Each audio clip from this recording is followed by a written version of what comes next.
բոլորը ցերքի կորձեր են, դեսագավոր ունիմ։ Արդեն 2 տարի է Տիկին Մայդան ցուցահանդես տոնավաճառների մշտական մասնակիցն է։ Չնայած կարճ ժամանակահատվածին նրա աշխատանքներն արդեն հասցրել են ուշադրություն գրավել եւ ունեն իրենց մշտական գնորդները։ Ցուցահանդեսները մեզի արիտ կունան, որ ջանցվինք, որտեվ հաջախորդներ գուքան քեզ ուրիշ ցուցահանդեսե քիդեն, հիմա գուքան իդ քեզ մե վաճառքնելու։ Ժողովրդի կողմէ արդեն մեծ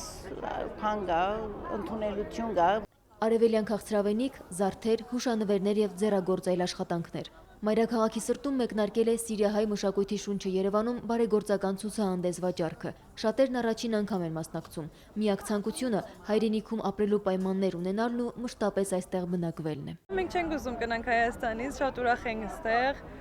Եթե որ հարաճ դիմենք, հաստատ այստեղ ենք մնալու։ Ուրախ ենք մենք Հայաստանի մեջ ենք, օդարներու մեջ չենք, որ աչք կդառնանք, ցախ կդառնանք, կտեսնենք, որ մեր հայն է։ Վախը չենք զգար, որ մեր օդարի։ Հաճախորդների կանակները արդեն ավելացել են, շատացել են։ Ցուցահանդեսների պատճառով, որ վիզիտկան վերցնում են,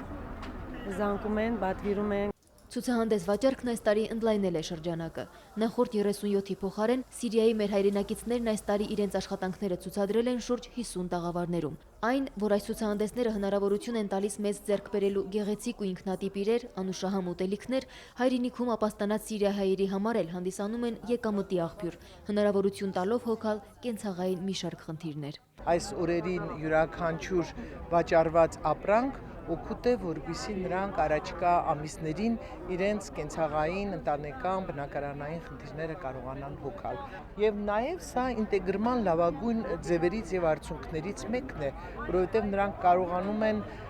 տանը իրենց աշխատասենյակում, իրենց գրասենյակում ստեղծել, արարել եւ արդյունքներ ունենալ։ Այս անգամ Սիրիահայ մշակույթի շունչը Երևանում ցուցահանդես վաճառքը հայկական երկու հանրապետությունների անկախության 25-ամյակի առիթով է։ Փոխանցեց Սփյուռքի նախարարի պաշտոնակատարը հավելելով. արվում է ամեն ինչ դրանց հաճախականությունն ավելացնելու եւ այդպիսով օգնության ձեռք մեկնելու Սիրիահայ մեր հայրենակիցներին, հայրենիքում իրենց տեղը գտնելու, ապրելու եւ աշխատելու համար։ Լիլիթ Մարտիրոսյան, Վաչագան Պետրոսյան, Առաջին ալիք։